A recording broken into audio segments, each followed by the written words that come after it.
विद्यार्थी मित्रांनो, स्वागत आहे तुमचं गणित शिकूया या यूट्यूब चॅनलमध्ये। विद्यार्थी मित्रांनो, आपण विज्ञान भाग 1 विज्ञान तंत्रज्ञान यातील प्रकरण पहिले गुरुत्वाकर्षण यातील मुक्त पतन हा घटक आज आपण अभ्यासणार आहोत।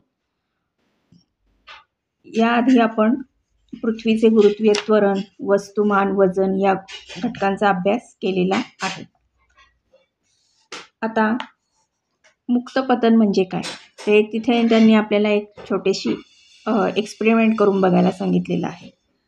त्यामध्ये त्यांनी असं सांगितलं की एक छोटा दगड, लहान दगड हातात धरा आणि त्याच्यावरती काही बल कार्य करते का असं तुम्हाला जाणवतंय का हे तपासा। आता तो दगड काय करा, हळूच सोडून द्या। तुम्हाला काय आढळते, त्याच्यात तुम्हाला काय दिसतं दगड सोडून दिल्यावर, आणि दगड सोडून दिल्यावर तिथले कोणते बल प्रयुक्त किंवा त्याच्यावर कार्य करते का हे बघा। तर आता पृथ्वीचे गुरुत्वीय बल सगळ्या वस्तूंवर प्रयुक्त होते हे आपल्याला माहिती आहे, हे आपण आधीच्या व्हिडिओत अभ्यासलं। आता दगड हातात धरलेला असताना देखील हे बल काय असतं त्याच्यावर कार्यरत होत असतं, पण जेव्हा आपण विरुद्ध हाताने दिशेने लावत असलेले बल त्यावर संतुलित करत होतो आणि दगड स्थिर होता। म्हणजे दगड काय करत होतो, आपण त्या हातात धरून ठेवत होता। त्याच्यामुळे काय व्हायचं की त्याच्या विरुद्ध दिशेने आपण त्याला काय होतो म्हणजे बल त्याच्यावर लावत होतो। त्याच्यामुळे तो दगड काय होत होता, संतुलित आणि स्थिर राहत होता, म्हणजे तो हलत नव्हता। पण जेव्हा आपण त्याला हातातून सोडून दिला तेव्हा काय झालं, त्याच्यावर गुरुत्वीय बल प्रयुक्त व्हायला लागलं, म्हणजे कार्य करायला लागलं आणि त्या प्रभावाने तो दगड काय झाला, खाली हातातून पडला। मग जेव्हा एखादी वस्तू फक्त गुरुत्वीय बलाच्या प्रभावाने गतिमान असेल व त्या गतीला काय म्हणतात, मुक्त पतन असे म्हणतात। म्हणजे काय आहे, ही झाली या मुक्त पतनाची व्याख्या। म्हणजे फक्त गुरुत्वीय बलाच्या प्रभावाने एखादी गतिमान वस्तू जर गतिमान असेल तर त्या गतीला काय म्हणतात, मुक्त पतन म्हणतात। म्हणजेच दगडाचे मुक्त पतन होते। म्हणजे तो मुक्त पतनात आरंभीचा वेग 0 असतो आणि व कालानुसार गुरुत्वीय त्वरणामुळे तो वाढत जातो।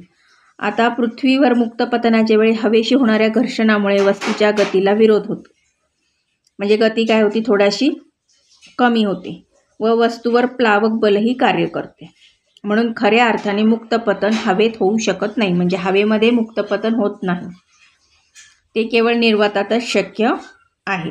कारण त्याच्यावरती काय होतं, प्लावक बल कार्य करतं आणि घर्षणामुळे काय होतं, हवेशी त्या वस्तूचं घर्षण झाल्यामुळं काय होतं, त्याच्या गतीला विरोध निर्माण होतो।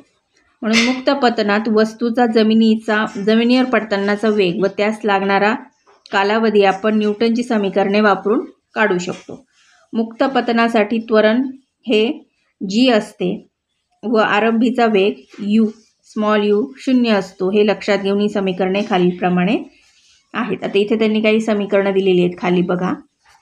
v = gt, small s = 1/2 gt² आणि v² = 2 gs। तर यामध्ये आता सरळ वर फेकलेल्या वस्तूच्या गतीचा अभ्यास करताना g चे मूल्य g ऐवजी वजा g धरावे लागेल, कारण या गतीला त्वरण हे वेगाच्या विरुद्ध असते आणि म्हणून काय त्याचं परिणाम म्हणून त्याचं चिन्ह काय येणार आहे, निगेटिव्ह येणार आहे। म्हणून g चे परिणाम तेवढे असले तरी या त्वरणामुळे दगडाचा वेग वाढत नसून कमी होत असतो। चंद्र व कृत्रिम उपग्रह देखील केवळ पृथ्वीच्या गुरुत्वीय बलाच्या प्रभावाखाली गतिशील असतात, त्यामुळे तेही मुक्त पतनाचे उदाहरण आहे।